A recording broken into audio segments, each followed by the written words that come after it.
Did you know that the fear of public speaking is the number one fear? 76% of us are afraid of it. Today's guest is not only going to show us how to improve those public speaking skills, but she's going to show us how to find ourselves, find what is creative in us, and use that to our advantage when we are speaking in public. Good day. This is Chris Miller with the Spiritual Artist Podcast. It is kind of a dreary day here in Dallas, Texas, but we have some sunshine on the line here, someone that I'm really excited to introduce to you. I have a special guest. Her name is Gail Larsen, and she is the author of, I'm going to hold the book up so you can see it, Transformational Speaking. If you want to change the world, change the way you tell a story. And I think this is so exciting. Gail has been in the world of speaking for decades, first as an SBA award-winning entrepreneur, and soon thereafter as the first full-time executive of the National Speakers Association. So she knows what she's talking about. I love this part, and I think you're going to love it too. Her work is informed by her study of cross-cultural and perennial wisdom, and her focus is on uncovering our true gifts before applying strategy so that our work is original, sustainable, and true. She offers transformational speaking to a global audience through both her online academy and live immersions. And I love this, I love this, listeners, in Santa Fe, New Mexico. It can't get better than that. Good day, Gail. How are you? Oh, I'm great. Thanks, Chris. Yeah, it's beautiful to see your relationship with Santa Fe and how it's inspired your work. It is. It's a magical place. It really is a magical place. And I'm excited to, as you can see, I have lots of things marked, but I'm excited. I like that. I mark things that of interest to me. But one of the things, first, I'll just let you tell me what inspired you to write this book? It's when I was starting this business maybe 20 years ago, I was broke like most of us are when we're starting a business. And I thought I would write an ebook called, 5 Days to a Great Presentation, something I could sell quickly. And I had a writing coach who was a client. We did an exchange and we sat down every week and worked on it, and she'd write it up and give it to me. And I looked at it after about a month and I said, this is so boring. If I'm going to write a book, I'm going to write my real book. And that was the journey because, people look at transformational speaking about speaking, but for me, it's that inner transformation that happens about the truth of who we are and what we're here to say and do in the world that informs our speaking. And for many, it's a gathering of information and putting it out there. But for me, it's that original gift that we bring to the world, and that we lose it if it's not expressed. Well, Gail, you're speaking my language. That's exactly, what I wrote my book about for artists is to, it's one thing to just do art that looks like everybody else's, but to create art from within and to find your unique story and perspective, it's a totally different thing. Mm-hmm. And there's a total art in expression. Many people look at artists as the creation that you do on a canvas, but there's so many forms of artistry in the world. And if we compare, I doubt that I could do what you do. I haven't tried or haven't been inspired to.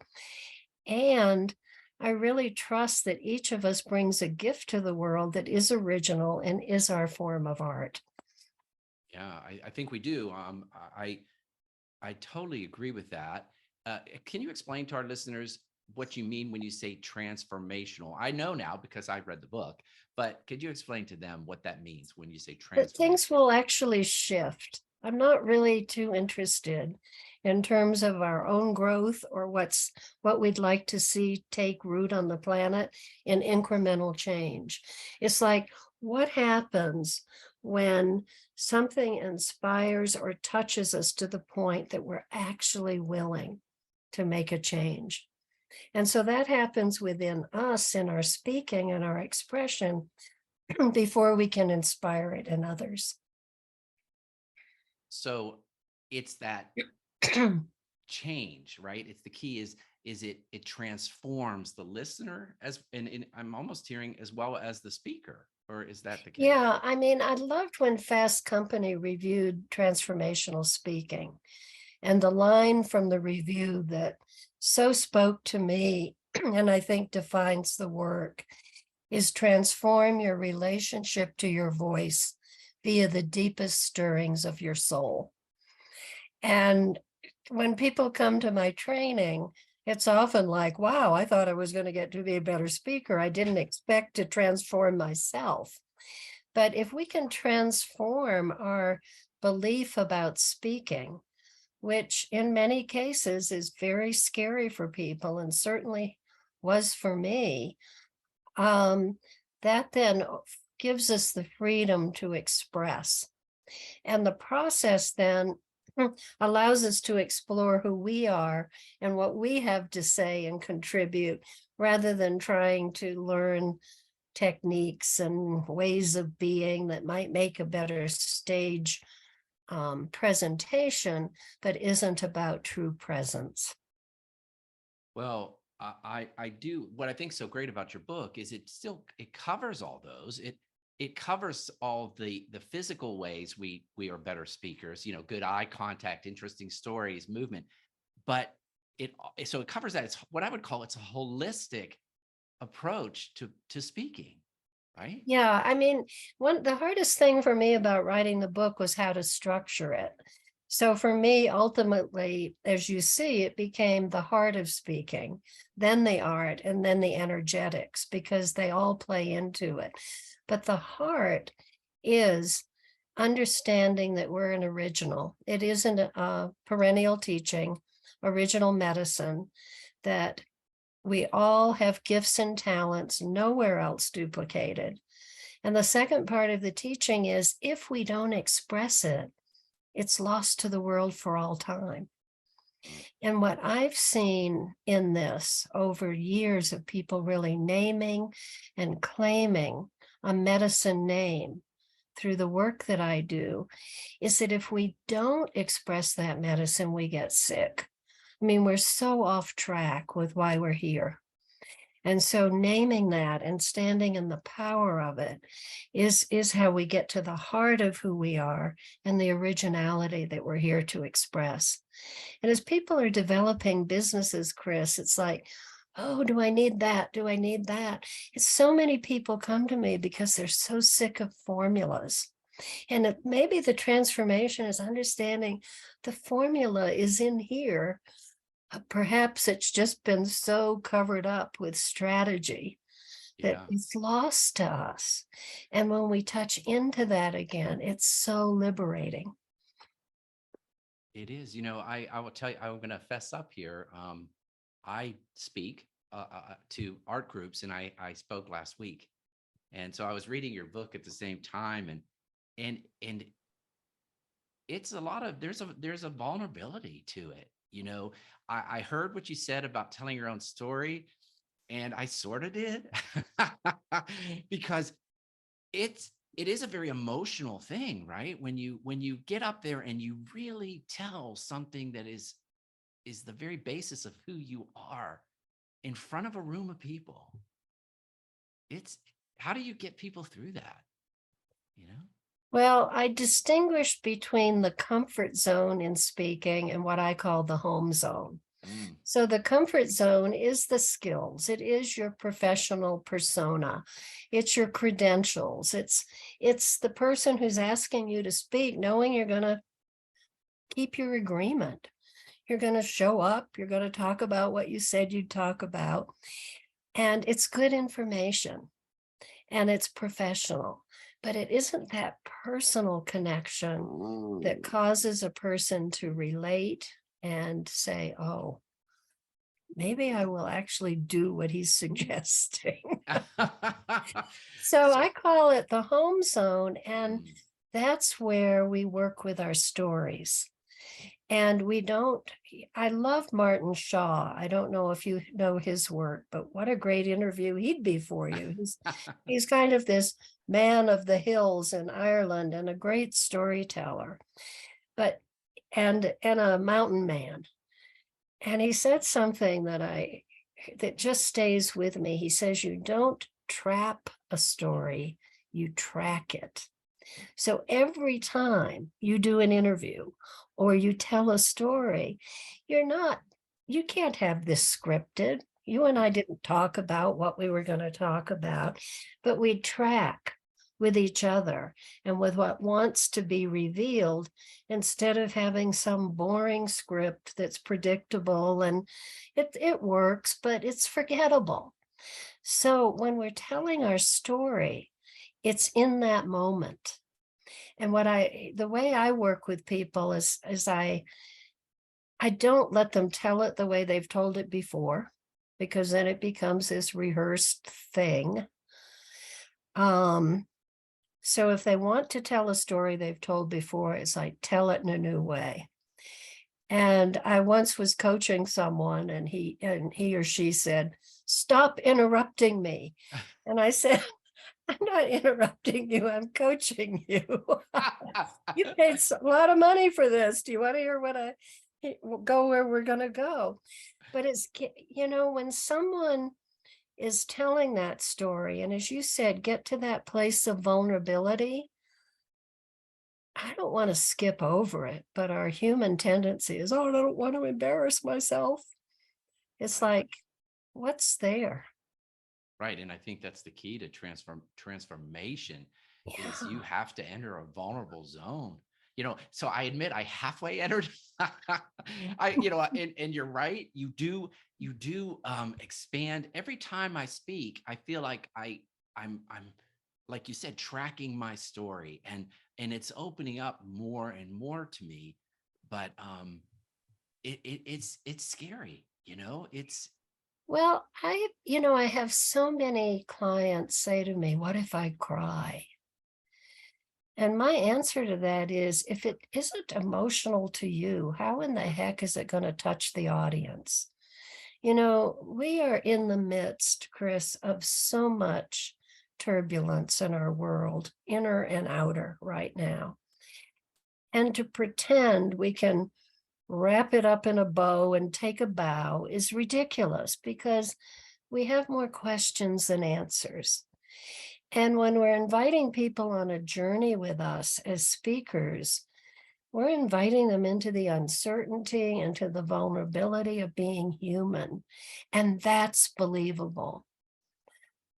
When people say they have an answer for me, or that their system will get me something after I spend tens of thousands of dollars, I don't think it works, because it's here. And as long as we're looking outside ourselves to find that way, we'll never line up like a barcode with the people we're here to serve. It's not about, speaking can be bombastic, it can be evangelical, it can be motivational, or it can be a quiet invitation. But what's true for you is what will be sustainable. And I guarantee that if you're really true to yourself and your medicine, you will find your audience. And then you'll be aligned with people who you love working with, not trying to be all things to all people, or what do they want from me now? It's a very difficult way to live when it's all based on strategy. There's so many things that you're talking about that I love there. I want to share with the listeners, if you're listening to this and going, well, I don't speak, it doesn't matter. This Uh, book is about telling your story. And this book can help anybody improve who they are, because it is about tapping into your story, your unique, what I would call creative DNA, what makes you special. And so it's a great book. And then you'll find that as you tap into that vulnerability, like I said, I did it halfway, and I'm opening that box. You know what, Gail, I practiced. You say that in the book. So I practiced before I went, and that, like, what I would say if I had said everything. And I got very emotional. Like, I was like, oh my gosh, because saying something aloud about yourself. I think you mentioned this as an exercise. I want to share this with the listeners. I went through some training as a spiritual life coach, and we had to do our own eulogy. And I think you mentioned that in here. There is nothing more powerful and vulnerable than standing up in front of a group of people and telling your story, your life story. You know, it's because you feel it, right? You have these experiences and you feel them, but you don't share them. Like, But see, you did the most essential, difficult part. You allowed yourself to feel it. mm, it is, it's incredible. And that's what I encourage with any creative act, right? Whether it is painting or speaking or baking a cake. Do you feel it? Do you feel the ingredients? Are you present? Right. Um, so I love it. You're right. So many people can benefit from this because, and I've had people on this podcast that I start interviewing them and they go into their pre-packaged speech, right? It It's doesn't not work. much fun. No. And I think, it's like a good conversation if you're on a stage and you're allowing the mystery to inform you. I mean, it's not that I work with storyboarding a talk, never scripting, because our mind then can be satisfied. Okay, I know how I'm going to open. I know what the message is. I know what the stories I want to tell. I know my call to action. I know the new story that's possible. I know how I'm going to close. Once you figure that out, your mind can go, okay, she's got it. He's got it. And then you get back into your home zone. And so I don't have people do a new talk until the fourth day of a 4-day class. And they bring in their big old sheet. What do you call it? Flip chart. PowerPoints. See, no, we don't do that. Flip chart with their sticky notes, with their key points. I love organizing that way because then when you wake up in the middle of the night and go, oh, that, you can put it in or you can rearrange it. I've had people outline an entire book on night 3 of the class. So, but they put this up and the sticky notes are big, so you can glance over at them and read it. But invariably, they forget it's there because we've worked 3 days on the home zone. And then this home zone takes over and they've learned how to open to what wants to happen. They feel their feet under them, it's not a head thing. And there's this opening to what wants to happen in the moment based on the energy in that room that we can't plan ahead. And so they'll do this amazing talk and we don't know what they left out, but they get all concerned. Oh, I forgot to say that. I forgot to say that. But it's like, if it's from your truth and your presence in the moment, it holds together beautifully. And also as speakers, many times they tell you you've got 20 minutes and suddenly they're off and you got 12.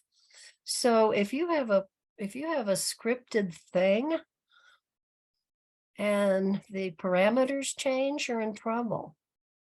So this allows an enormous amount of freedom and self-discovery, even in the process of giving a talk. Wow, I am learning so much from this interview. In order that it's shared with other people on YouTube, make sure you click that little thumbs up right now and choose subscribe so you'll hear when I announce new interviews. I love listening to people's stories because they change me and I know they can change you for the better. So make sure you subscribe now. Let's get back to the interview. Thanks. So you have them like storyboard with sticky notes, like just key point. Like I would like to talk about this and this and this. Yeah. So here's how I'm going to open. Here's the story I'm going to tell. Here's a few key points. This is what I'm going to ask them to do differently. This is the new story I'm going to tell. If we all actually did this, what would the world look like? And then we leave them in with some sort of inspirational closing. So they get the sense it's possible. Transformation is possible. Because I think more than a standing ovation, we want people to start thinking differently. I love that. Yeah, and you may have seen it in some shamanic training, but there's this belief about 4 levels of perception.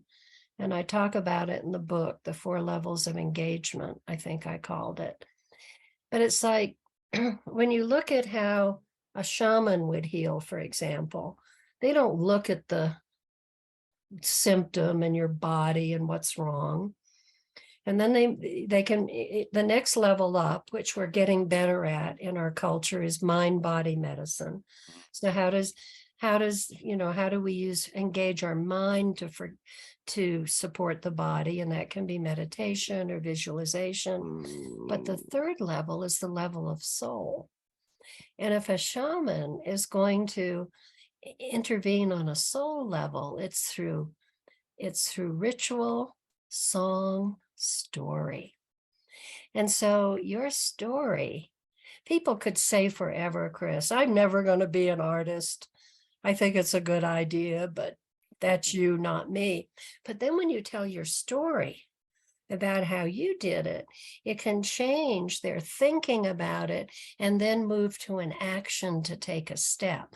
But if we start with, you should take this step because you're creative, they're like, get out of here. I don't need you telling me what to do. But you start at that higher level of perception or engagement, and then it can cascade down and affect what we do, how we think and what we do. Well, a couple things there. That was my story that was really hard to tell.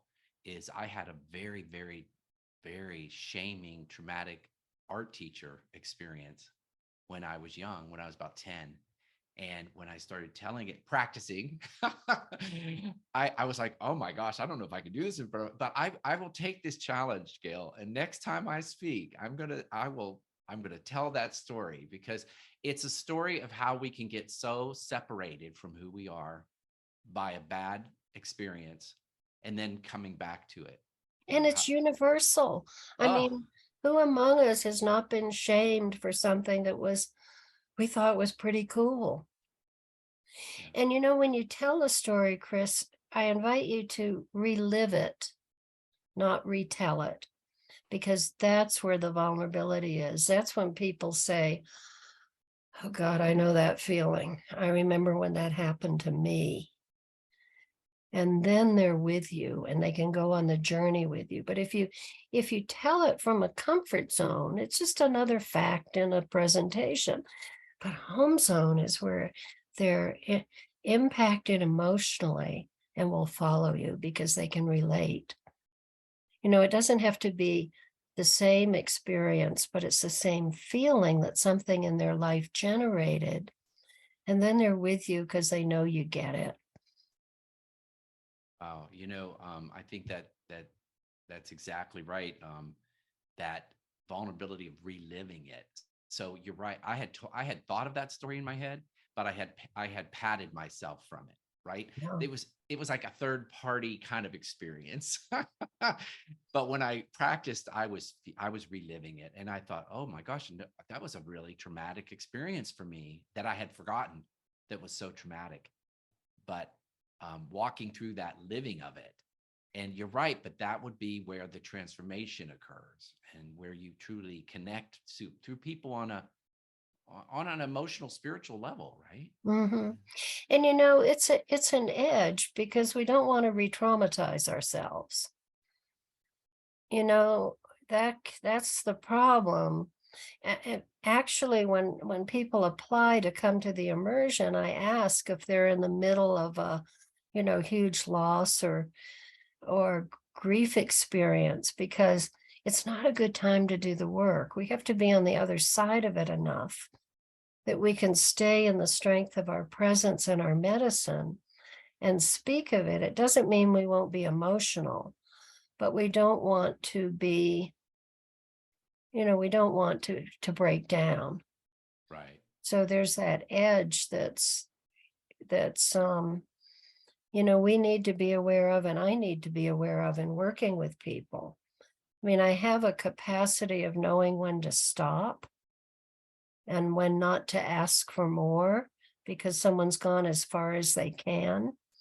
But it is deep work to get to the truths that our life has prepared us to share in a good way. I'm sure that you get students that pull a story and then you go, but that's not deep enough, right? Or do you have that sense when you're working with people? Um, I think when people show up for the immersion, since it's just 6 people for 4 days, they know it's going to be a deep dive and they're ready. When I do when I was teaching at Omega, we'd take 20 students and we'd work with just one story, not the whole process. But I find that people are hungry to tell their truth and be heard. And this is a safe place to do it because everyone's doing it. I Uh-huh. mean, it's not a vignette, it's a story. I mean, I will say that once I had someone who taught public speaking at a very prestigious university. And I thought, well, she's going to really come in advanced. She was someone who really couldn't go into the depth of a story because it was a superficial approach to presentation skills.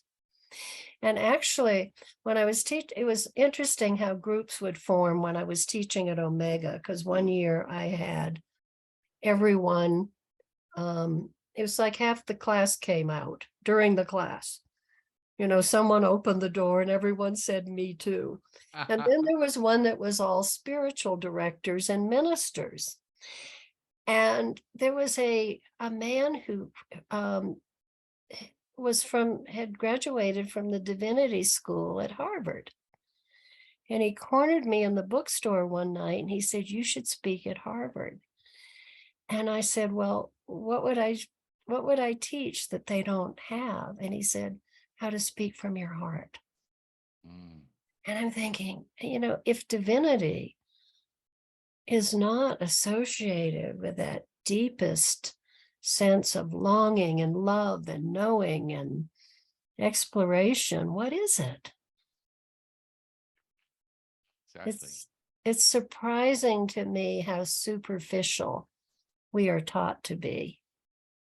And I think it's why Brene Brown's work has found such strong resonance with people on the vulnerability, that to be willing to be vulnerable is what will connect us because of our tender shared humanity and understanding. We're not alone. But who opens the door? We do. We get to be the ones as speakers who can open the door to that understanding. Well, let me ask you a question then, a challenging question. You talk about the shamanic traditions, and that's where some of the languaging in your book. You talk about your medicine, and your medicine is what I would call your creative DNA, your essence. Would you agree with that? Yeah. Yeah, it's your essence. And so I received that teaching first from my teacher, Angeles Arian, I think in 1991. And I immediately resonated with it because I've always been kind of an oddball trying to fit in. But, I realized conceptually it's not enough. What if we actually named our medicine? So that in those moments of terror, whether it's standing on a stage or speaking our truth to our family or whatever it might be, we know who we are and use that grounding of naming our medicine. And it's the first thing I teach. I actually have a separate original medicine online class just to do that piece because we all need to know it. Otherwise, what's the next good idea? Where should I be? I mean, when we know our medicine, and our message, what we're here to say and do, we're going to simplify all our decisions and really amplify our impact. So to look at these things as concepts without making them real doesn't interest me much, because living in a conceptual world doesn't allow us to ground it in our own action and how we show up. So if you feel in some essence that you're an oddball, how did that contribute to your story? How did that contribute to this whole journey as helping people speak? I won an award as a young woman. I was the first woman to be named the Tennessee Small Business Man of the Year in 1981.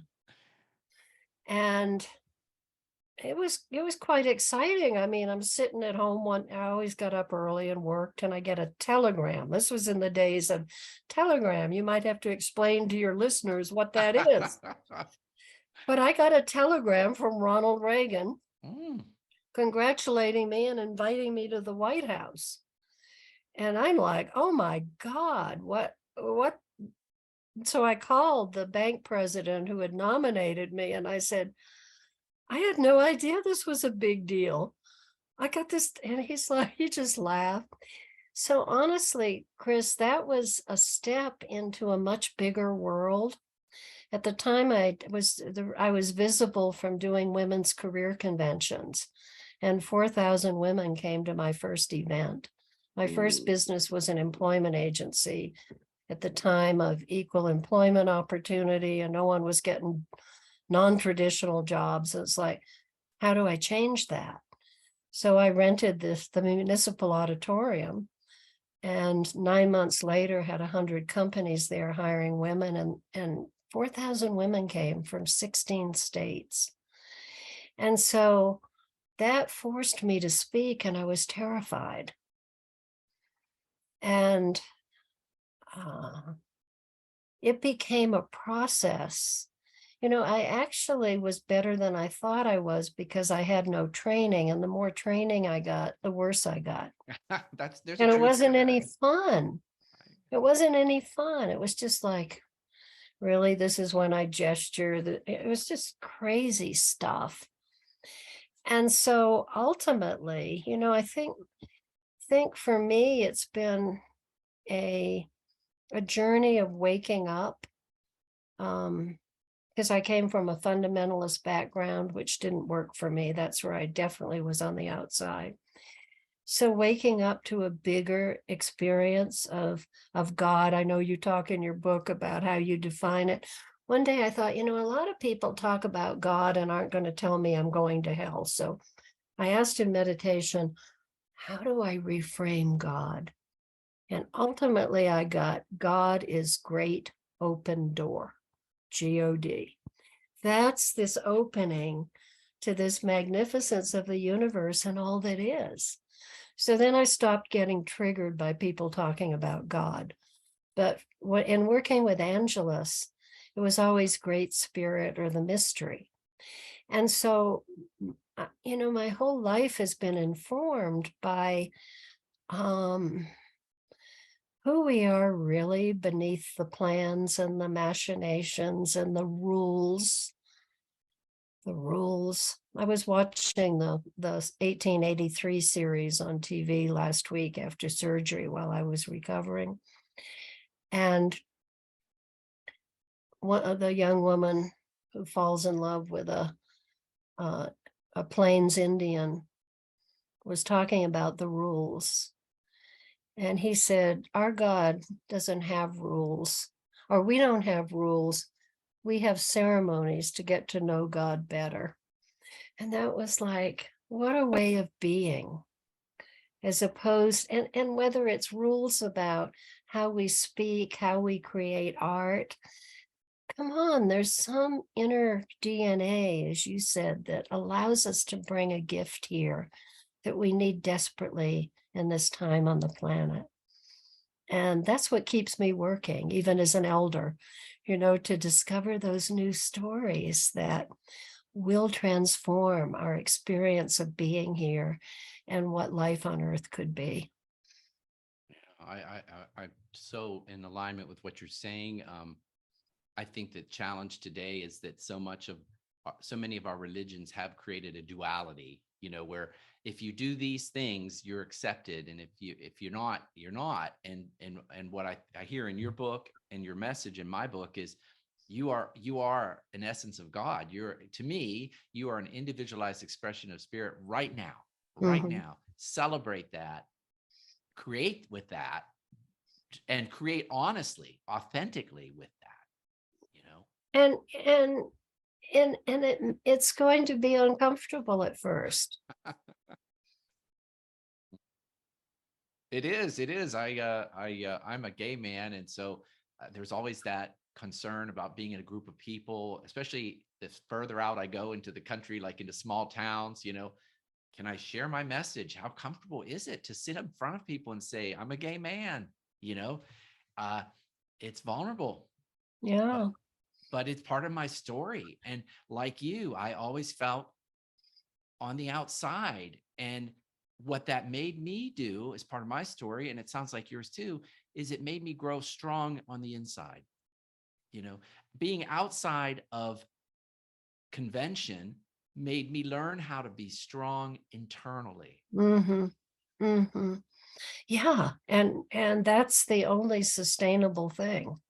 It is. And it's not I'm not in charge of you or anybody else and how they think, and how that is not mine to do. Mine to do is to stay grounded, like you said, feet firmly in the ground, and know my truth and share my truth. Right. Mm-hmm. And to know that that's the only way we're going to find our people. Yeah. I love David Hawkins' work on power versus force and the power of vibration, because if we are trying to be someone else, editing and rehearsing, what do they want? Will they like me? They never see the real you, and it takes your vibration down. And what I loved about his book, and it changed everything for me in my business, was we want to find people at a similar vibration so we can move forward together. We all have different skills to put in the pot here, but I want to work with people that are at a high vibe. And what was stunning to me about his research was unchanging love is a vibe of 500 on a scale of 1 to 1,000. And 1,000 is going to be Jesus and Buddha. So, we're going for something A nice medium, manageable. right? Yes. Yeah, yeah. But joy is 540. 540. So if we're working from joy, that 540 vibe can affect 90,000 people at a negative vibration.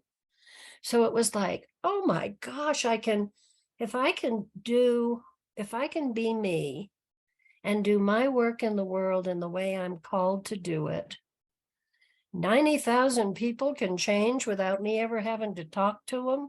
I like the odds. So I just started saying, who are my people? How do I get to work with them? And recognizing that if you really need a lot of structure and you don't believe there's something new that can come to you that can permeate that structure, I'm not the right person to work with. Because, and if you're not willing to be with your life experience, but if you're really looking to bring that forward, that's exciting to me. But after, probably it was 8 or 10 years ago, I started having people apply to the class and interviewing them before they came, because I actually had to send a few people home who couldn't do the work. It sounded good, but it was disruptive to the class because there's a lot of caretaking that goes on if someone, say, is too wounded or, just can't do the exploration.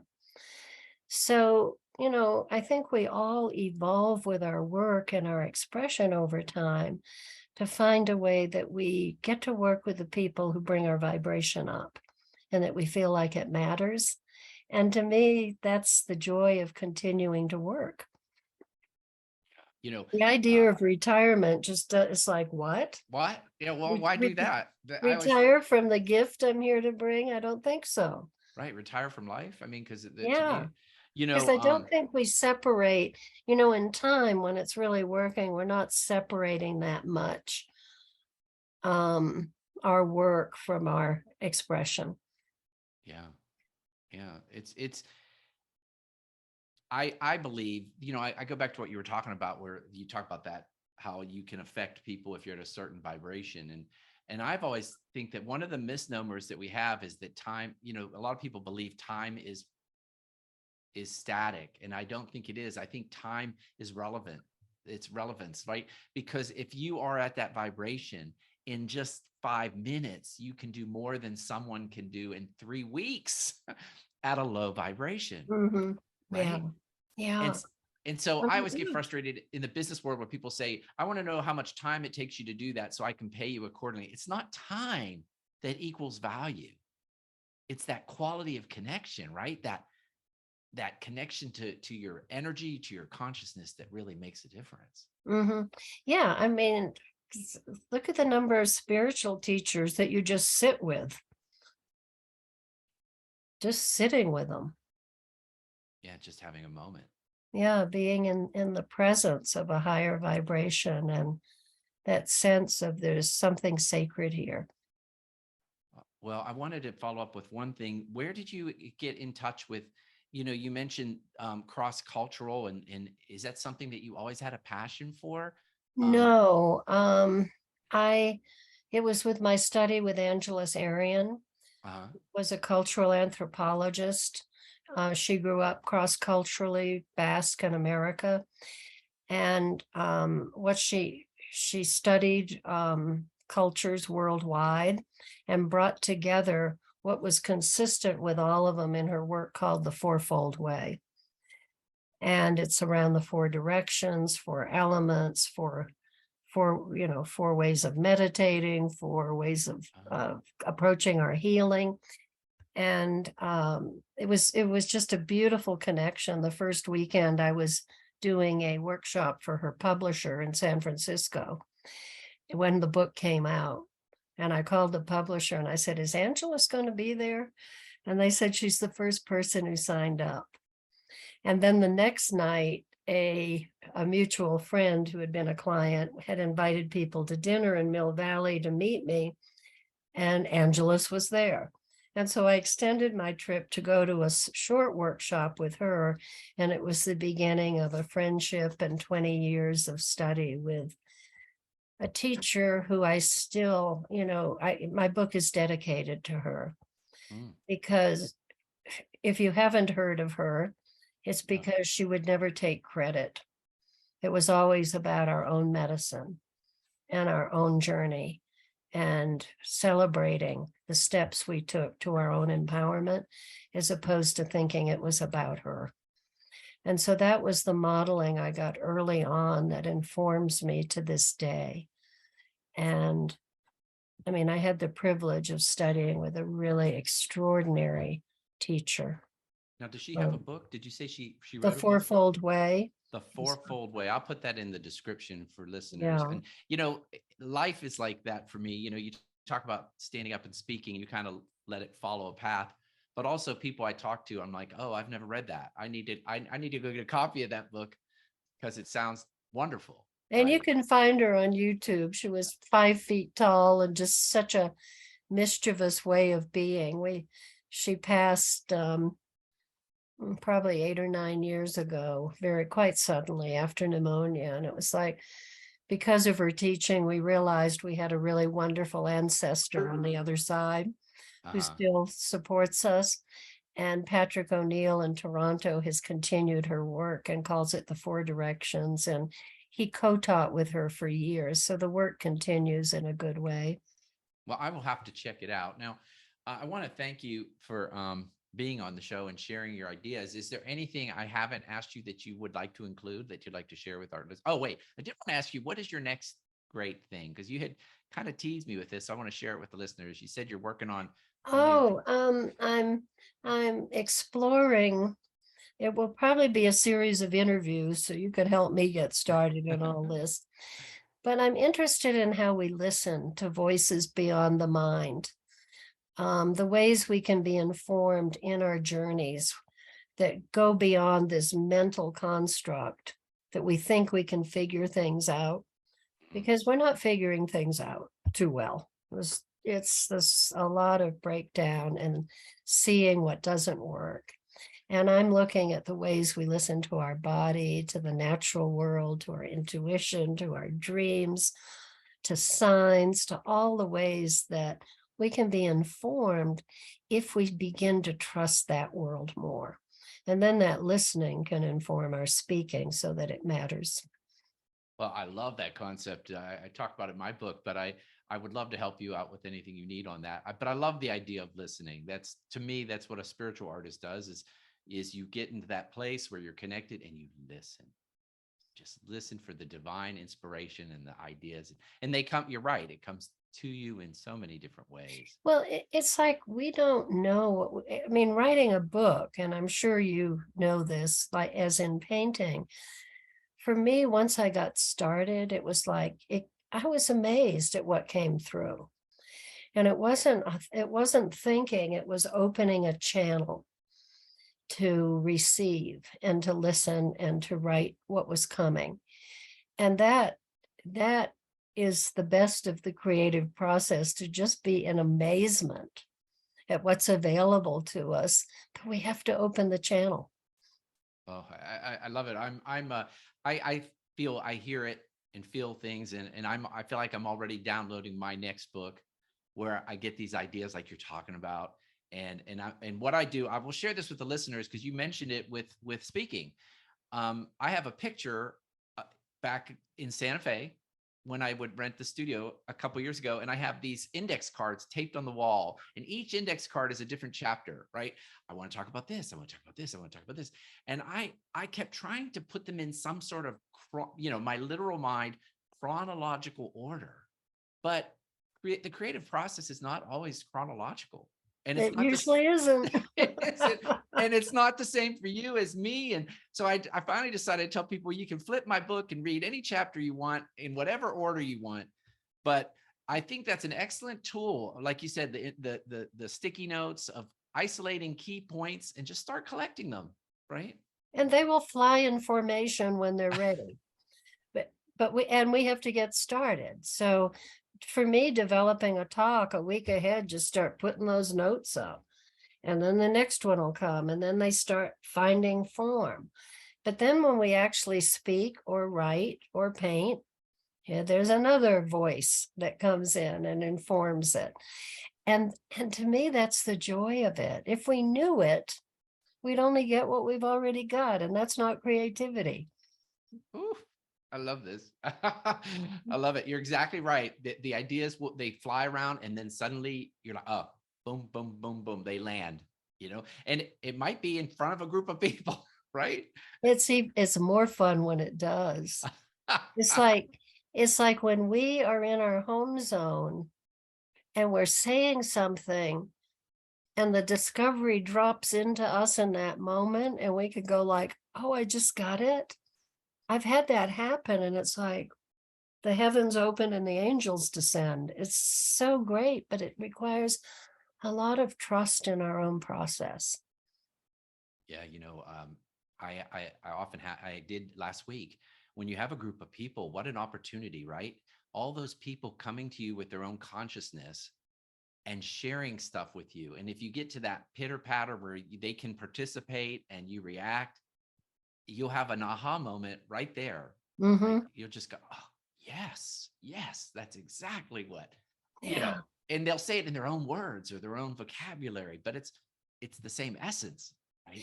Yeah. And I mean, I had a really challenging, horrible co co-teaching experience several years ago that took me a long time to process, to invite a hero in who totally disrupted everything Oh, over several days. And just working through, okay, what am I to learn from this in front of a group? It was like, oh, I get it. I get it. It was just like, whoa. But oftentimes we have to speak it for that new understanding to find a place to land. That's wonderful. So you got through that traumatic experience? Well, it could shape the book because I realized that our words had taken us, the next book, because our words had taken us as far as they could. And no amount of rational conversation or confrontation with me or the group could contain this situation. It got worse. And night 3, I was up all night just asking, how do we transform this? People have flown in from all over the world for this experience, and it's off the rails because of someone who's not keeping his agreement. And about 4 a.m, it was like, go to the land and listen to her stories. So I took him off the program, and that's what we did, and it changed everything. Well, just being But it's like there's our plan and the mysteries plan, right? So exactly. how we're gonna see and learn something is not usually around what our mind imagines. No, it's not. It's not. There's a little surrender going on in there. Yeah, lots of Um, surrender. I just had that experience today. So I will put your contact information in the bio for people to follow up with you if they are interested in signing up and getting interviewed and seeing if they're a good match for you. Thank you. Is there anything else you'd like to share with our listeners before we sign off? No, I've loved this, Chris. Thank you. I'm glad our friend Susie DeVille connected us. Yes. Another Yes. woman I met through transformational speaking who's been such a beautiful example of creativity in the world. She's got a great So energy. yeah, she's quite wonderful. And I believe she witnessed this actual weird situation. She was there for that. So Oh my gosh. Well, listeners, there is an earlier podcast you can listen to with Susie DeVille, and she's wonderful and delightful. You want to listen to her too. She and I have become good friends. So I'm excited about that. But Gail, thanks again for being on the show. It has been delightful talking to you. And like I said, this book is not just for people standing up in front of a group, because we are. but we are. How we're here to express. Thanks, Chris, and I hope we'll stay in touch. I've really enjoyed our conversation. All right, thank you. And listeners, make sure that you like this segment so that you get more updates when new podcasts come out. My book is available on Amazon.com, and it's selling really well right now. It keeps going up. And I thank you for listening to the Spiritual Artist Podcast. Journey well.